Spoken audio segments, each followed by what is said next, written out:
A man was found near railroad tracks with his head cut off and 6 tattoos on his body. One said Helen. One said Paul. One bore the initials WCG. The police made a plaster cast of his reconstructed head, photographed every tattoo, and displayed them at the Great Lakes Exposition, one of the largest public exhibitions in the country. Hundreds of thousands of visitors walking past this dead man's face. Somebody somewhere knew who he was. Somebody knew Helen. Somebody knew Paul. Nobody came forward. 90 years later, nobody has. He is still called the Tattooed Man because that is all anyone can call him. And he is not even the hard case. He is one of at least 12 people killed and dismembered in the same city in the same years. And he is one of the lucky ones because at least he had tattoos. At least he carried something on his skin that might bring someone forward to say his name. Most of the others had nothing. No tattoos, no fingerprints on file, no one who filed a report when they stopped showing up. Of 12 victims, only 2 were ever positively identified. The rest are known by numbers. Victim number 4, victim number 6, victim number 9. They were murdered and they were not even given back their names. To understand how that is possible, how 10 people can be killed in a major American city and no one can say who they were, you have to understand where they lived. There was a ravine cutting through Cleveland's east side called Kingsbury. Run a gash of creek bed and railroad track through the industrial flats too low and too ugly for anyone with a choice. During the Depression, men who had lost jobs, then homes, then families built shelters there from scrap wood and flattened tin cans. They had no addresses. Most had no work.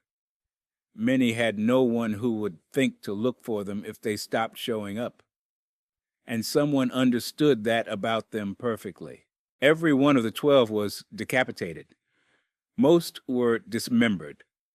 The cuts, according to the coroner, showed skill, a steady hand, an understanding of where the joints come. Apart, no hesitation marks. Whoever did this had medical training, or something close to it. The disarticulations followed anatomical knowledge, not slaughterhouse practice. The discoveries came in waves. 2 boys playing on Jackass Hill, stumbling on 2 headless bodies at the base of the slope.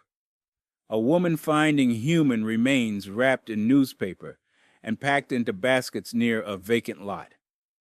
A teenage girl walking through the woods and finding a decomposing torso. The bodies were left in places where they would be found, but not quickly, and not by anyone with authority. They were found by children, by scavengers, by people walking through the margins of the city. The killer did not need to hide his work. He only needed to put it where the city was not looking, and the city was not looking at Kingsbury Run. The 2 victims who were identified tell you something by contrast. Edward Andrassy, 28. A former hospital orderly, the police found him because his fingerprints were in the system from minor run-ins with the law. Florence Polillo, around 40, a waitress and barmaid, identified the same way through prints on file. They were known to the system only because they had been in trouble with it. The ones who had never been arrested, never been fingerprinted, never been booked. They vanished twice. Once when the killer took their lives, and once when the city could not even give them back their names.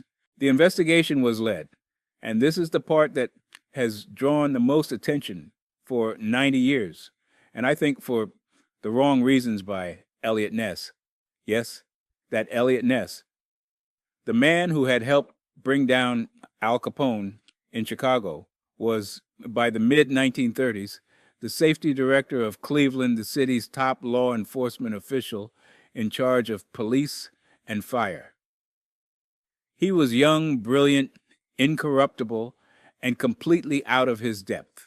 I should be honest about what that means because Ness has been both romanticized and blamed for this case, and neither is quite right. He was an organizer, a corruption fighter, a man built to dismantle systems of power. The Torso Killer was not a system. He was a shadow moving through a population that the system had already decided not to watch. Ness's tools, raids, wiretaps, informant networks. The blunt instruments of organized crime investigation were useless against a killer whose victims could not even be named. You cannot trace a murder backward through a life that left no paperwork. And here is where the investigation crossed a line that I think Johnson needs to sit with, honestly, because it is the ugliest moment in the whole case. And it is not the killer's doing it, is Ness's. On August 18th, 1938, 2 days after the last bodies were found, placed with what looks like deliberate provocation, within sight of Ness's own office, Ness ordered a raid on the Kingsbury Run shantytown. 35 officers, 11 squad cars, 2 vans, 3 fire trucks.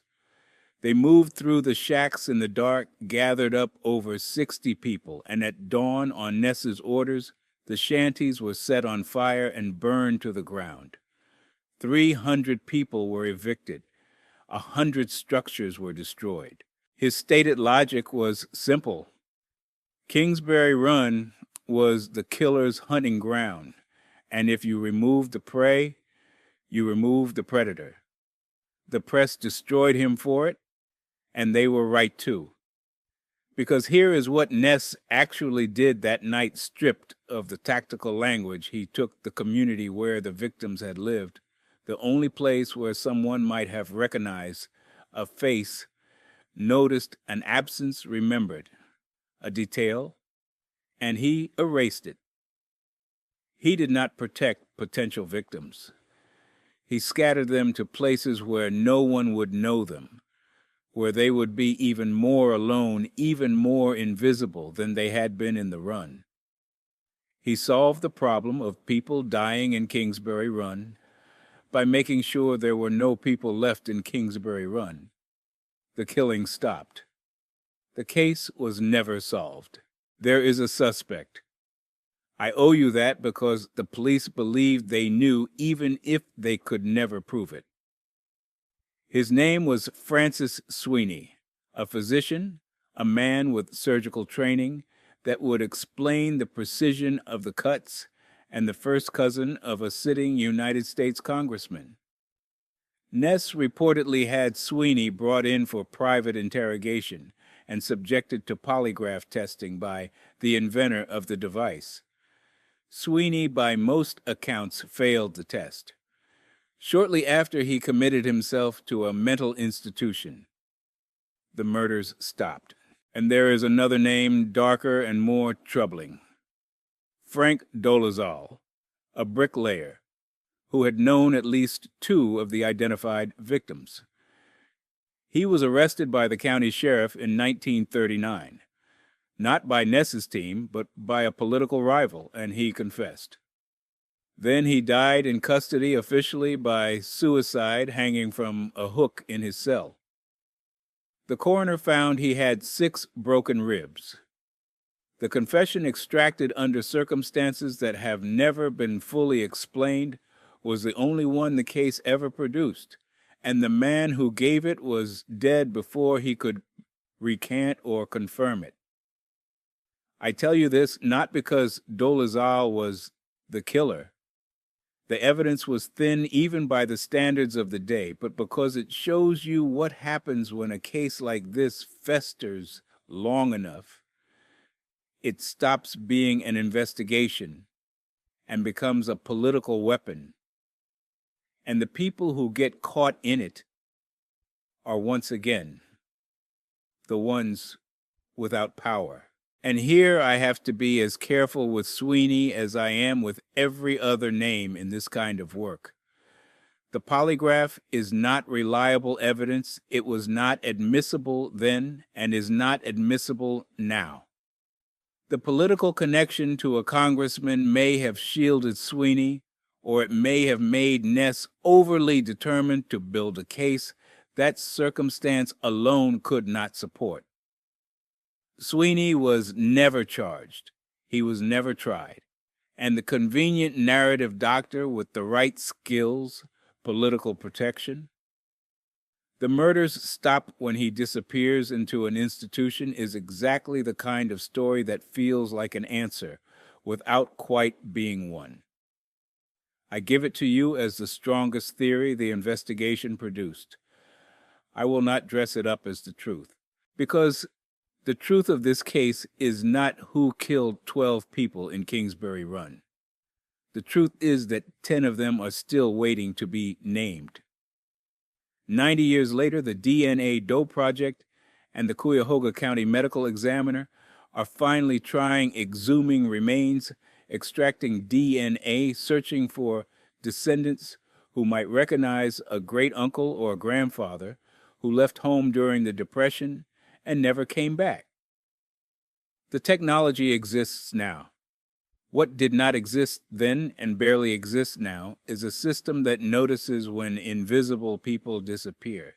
The killer chose his victims the way a predator chooses prey, not the strongest, not the most defended, but the ones no one would miss.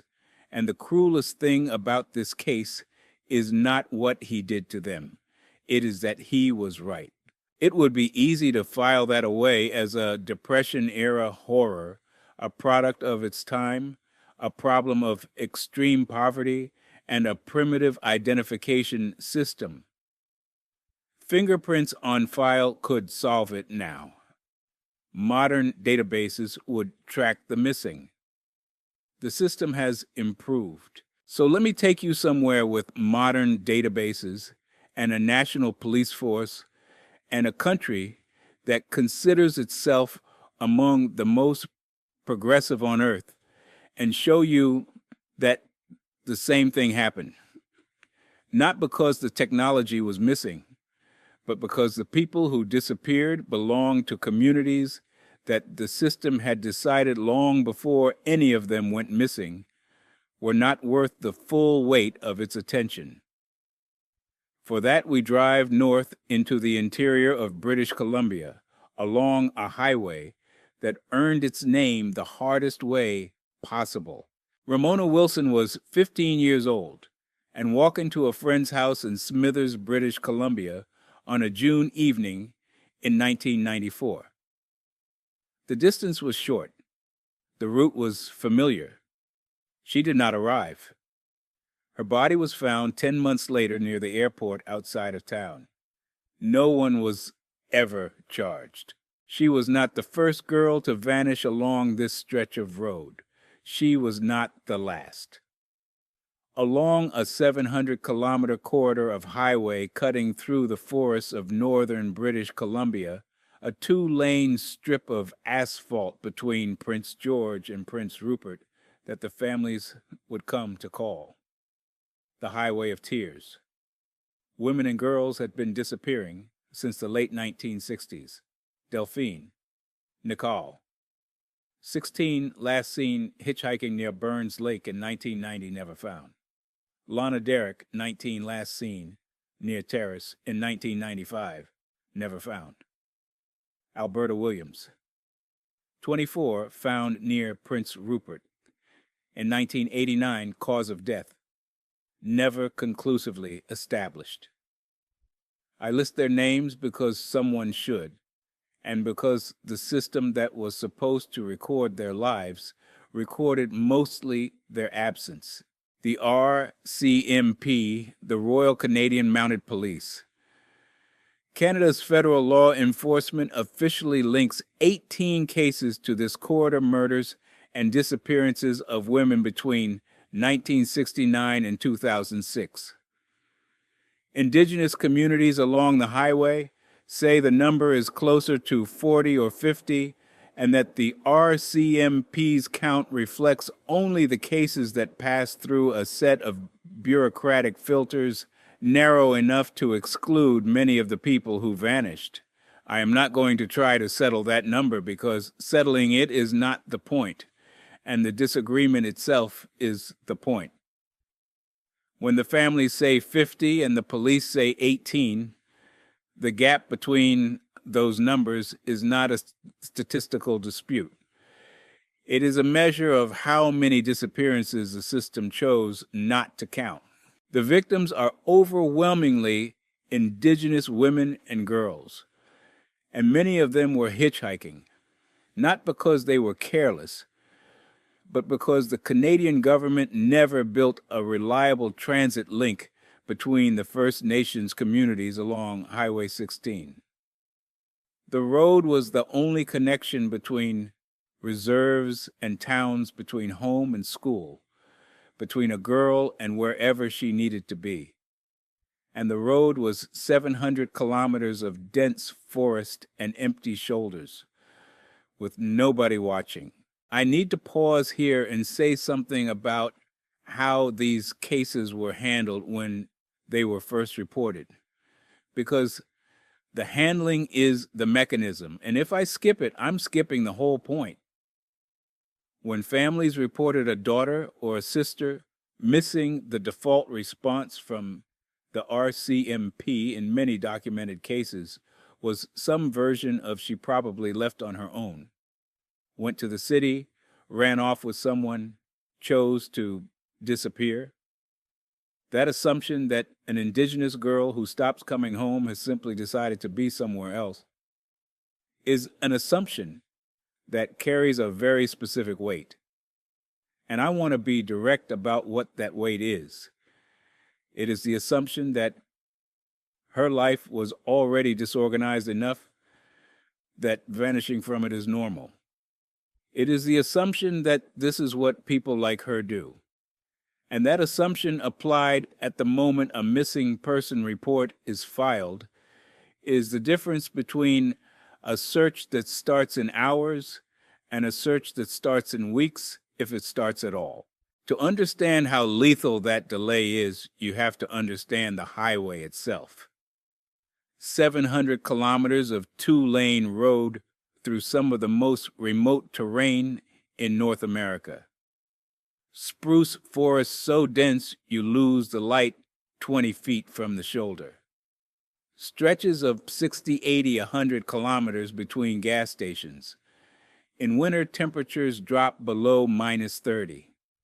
A woman standing at the shoulder of this road at dusk, waiting for a ride that might or might not come in a place where there is no cell service, no street light, no house within sight, is as vulnerable as a human being can be. And when she accepts a ride from the wrong person, the forest on either side offers 1,000 places where a body can be left and never found.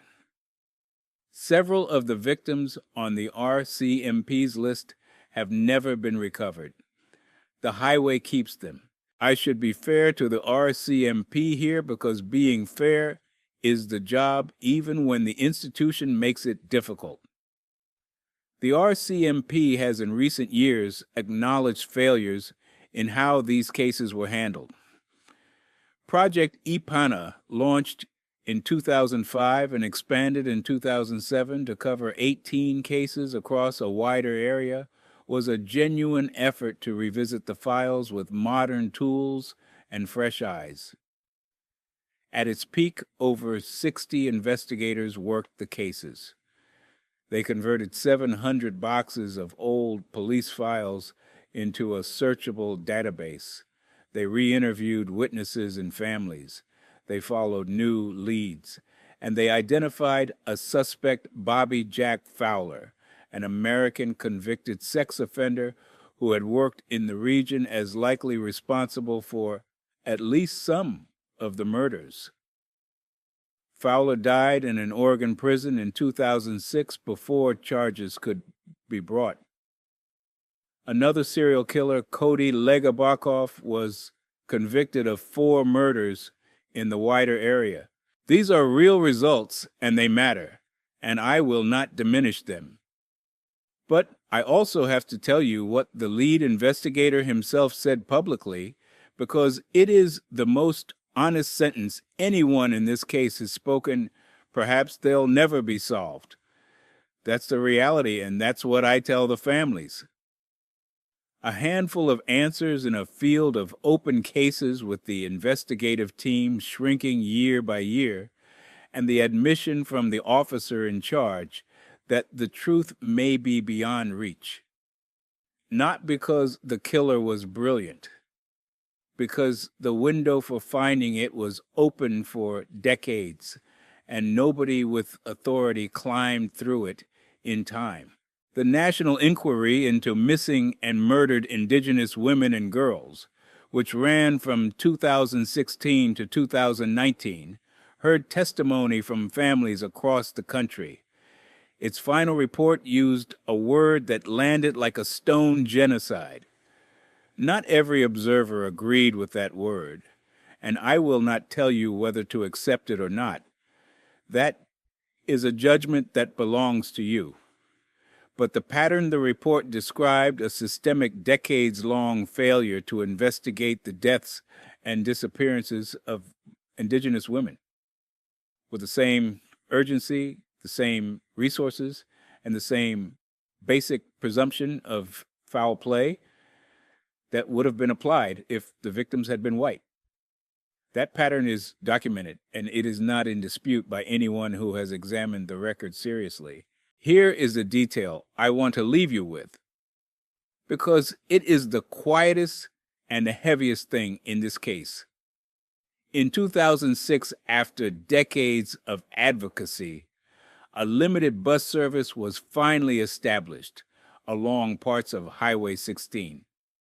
The families and communities had been asking for it for years, not as a crime-fighting measure, but as basic transportation. A way to get a teenager from her reserve to town without standing on the shoulder of a highway in the dark. The fact that it took the deaths and disappearances of dozens of women to produce a bus route tells you everything about the order of priorities. The infrastructure that might have saved lives was not built until after the lives were lost. And even then, the service remains limited. The highway is still long, and the distances between communities are still vast, and girls still need to get from here to there. The killer on the Highway of Tears. If there is one killer, which there almost certainly is not, did not need to be clever. He did not need to plan elaborately or conceal his work with particular care. He needed only to drive a road where the people standing at the shoulder had already been made vulnerable by every system that should have protected them, a government that would not build transit, a police force that would not search promptly, a national culture that had spent a century teaching itself that Indigenous lives were less urgent, less visible, less worth the resources. The invisibility was not a failure of policing in isolation. It was a condition woven into the geography, the infrastructure, the funding priorities, the assumptions on the intake forms, and it was in place long before the first woman ever put her thumb out on Highway 16. Johnson here, quick pause. These are heavy, and I know it. If you're still here, it's because you're the kind of person who thinks the hard ones are worth sitting with, and I'm grateful for that. Subscribe and bell if you want more of these. Now let me take you to the last case because it asks the hardest question of the three. In Cleveland, the victims were invisible because they had no names, no records, no one to file a report. On the Highway of Tears, the victims had names and families, but they belonged to communities the system had already decided were not worth its full attention. Both times you could argue the invisibility was a failure, something the system should have caught but didn't. The last case takes that away from you. It asks what happens when the invisibility is not a failure at all, when it is a feature. When an entire economy is designed from the ground up to produce workers who are replaceable, temporary, and silent, and when those workers start dying, and the system that made them invisible has no mechanism and no incentive to make them visible again. A shift ends at a factory on the outskirts of Ciudad Juarez. It is late past dark.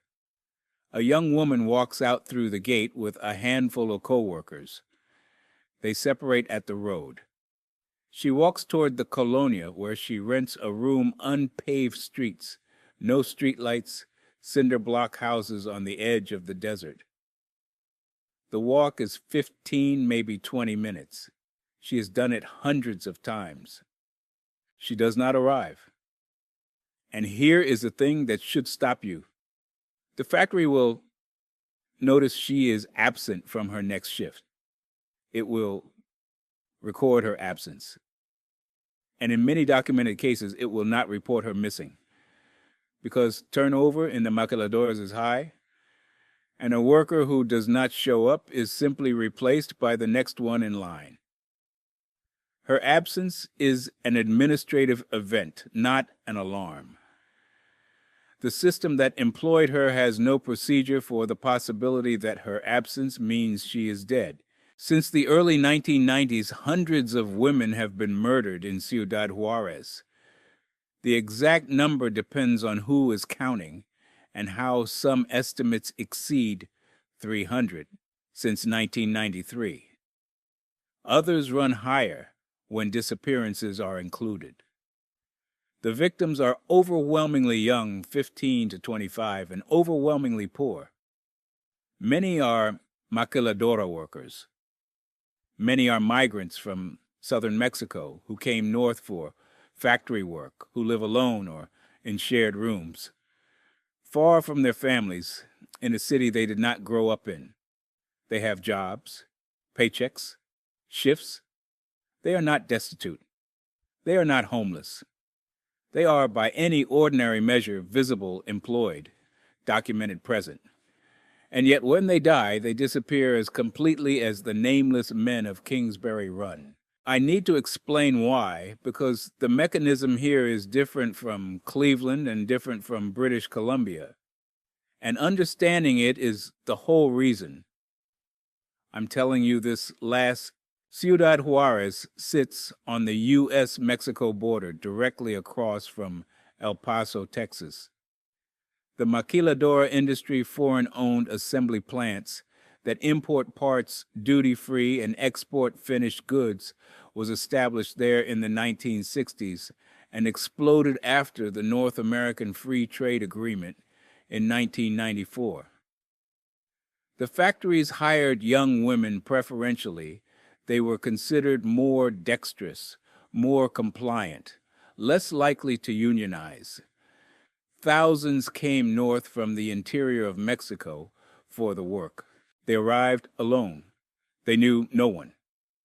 They rented rooms in colonias that had been thrown up practically overnight to house the workforce with no planning, no municipal services, no streetlights, no paved roads, no police patrols.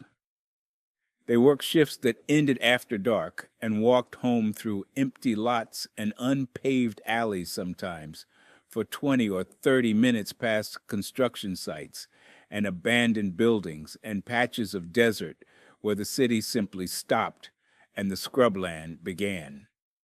And they did this every night because the shift schedule was the shift schedule, and if you missed it, someone else would take your place by morning. The vulnerability was not incidental. It was structural. A young woman far from family in an unfamiliar city, working late, walking home alone through an unlit neighborhood. Every element of her danger was a direct product of the system that employed her. The factories did not provide buses. The city did not provide lights. The police did not patrol the colonias with the same attention they gave the commercial districts. And when one of these women disappeared between the factory gate and her front door, the gap she left was filled before anyone had time to ask where she had gone. And I have to be straight about the economics of this because it is uncomfortable. And it is the center. The maquiladora system was designed to produce cheap, flexible, replaceable labor. That was not a side effect. That was the product. A worker who stays for years, who builds seniority, who demands raises, is expensive. A worker who arrives, works for a season, and is replaced by the next migrant from Oaxaca or Veracruz is cheap. The entire system was optimized for turnover for workers who come and go without leaving a trace. And when some of those workers stopped coming to work because they were dead in the desert, the system that was built to not notice their departure did exactly what it was built to do. It did not notice. The Mexican authorities made arrests. I owe you that, and I owe you the context around them.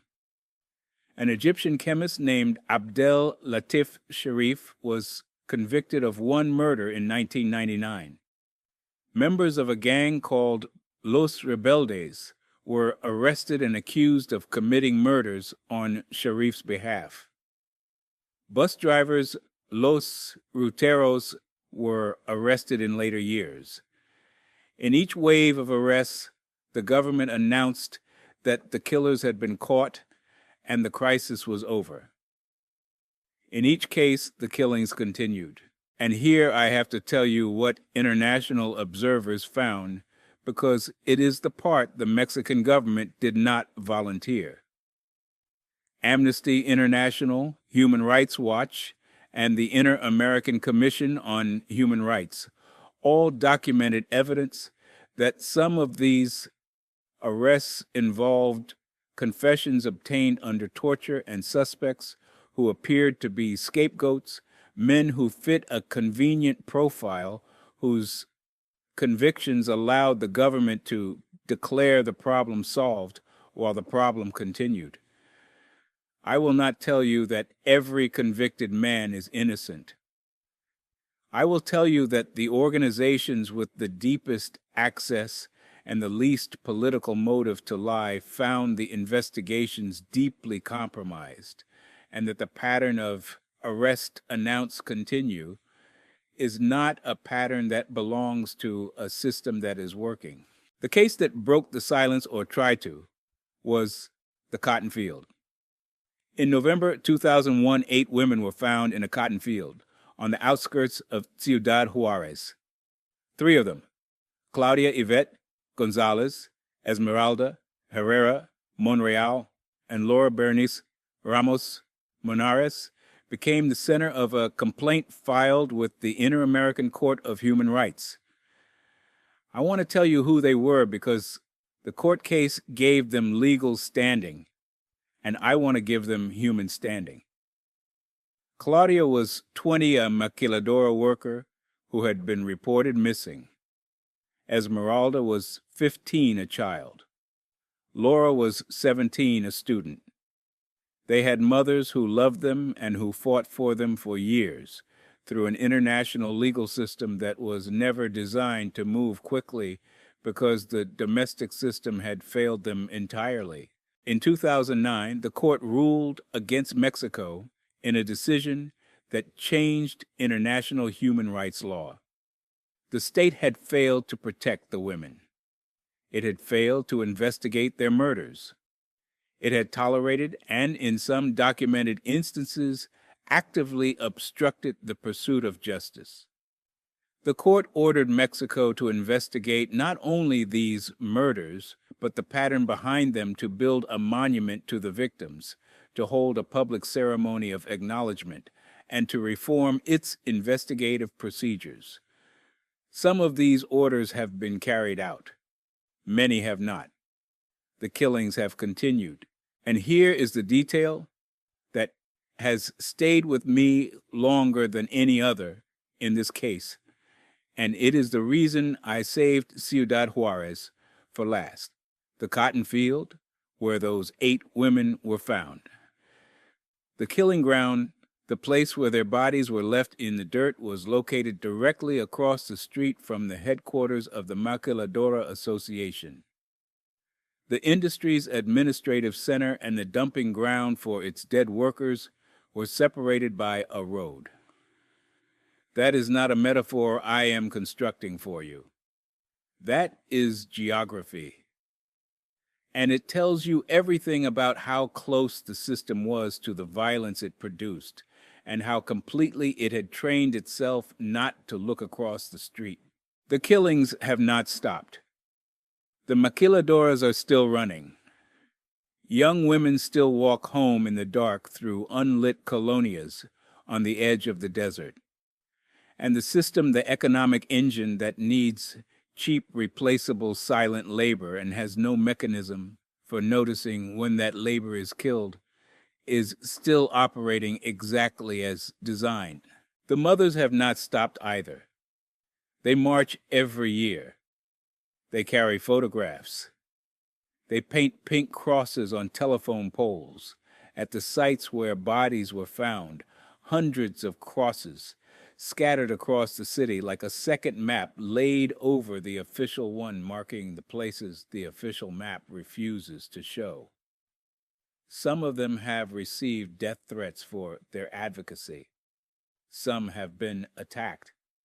They continue anyway, because they understood before anyone else what this case is actually about. It is not about one killer or 10 killers or a cartel or a conspiracy. It is about a city that was built to use their daughters and to forget them, and mothers who refuse to allow the forgetting. The women of Juarez were not invisible the way the men of Kingsbury Run were invisible. They had names. They had paychecks. They clocked in and clocked out. Their invisibility was not a condition of poverty or homelessness. It was a condition of design, the design of an economy that needed them present enough to work a shift and absent enough to be replaced without questions when they did not show up for the next one. They were visible precisely as long as they were useful. The moment they stopped being useful because they were missing, because they were dead, the system let them go the way it was always going to, quietly, efficiently, without looking back. A ravine in Cleveland where men without names were cut apart during the Depression. A highway in British Columbia where indigenous women vanished for half a century while the police wrote probably left on her own.